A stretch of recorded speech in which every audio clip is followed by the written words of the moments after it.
নামাজটা কখনো ছেড়ো না। নামাজ, যদি সিনেমা হলে থাকো বেরিয়ে এসে নামাজ পড়বে, যদি খেলার মাঠে থাকো ওয়াক্ত মতো নামাজ পড়বে। নামাজটা কখনোই ছাড়বে না, যত কিছুই হোক সময় মতো নামাজ পড়বে। আর অশ্লীলতাকে, মাদকতাকে বিষের মতো পরিত্যাগ করবে।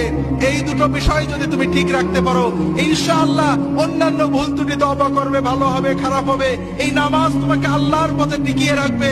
এবং ইনশাআল্লাহ তোমার বয়স যখন 50 হবে, তুমি নিজে অনুভব করবে এই দুনিয়ার জমিনে তোমার বন্ধুদের চেয়ে তুমি ভালো আছো। আর ইনশাআল্লাহ কিয়ামতের দিনে তুমি তোমার পিতামাতা সহ আল্লাহর আরশের নিচে তার ওলিদের সাথে মেহমান হয়ে যেতে পারবে। হাজরিন, যুবক কিশোরদের ভালো রাখতে হলে তাদেরকে আলেমদের কাছে নিয়ে যেতে হবে, মসজিদে নিতে হবে, দ্বীনি চেতনা তৈরি করতে হবে, লেখাপড়ার ভিতরে দ্বীনি চেতনা তৈরি করতে হবে।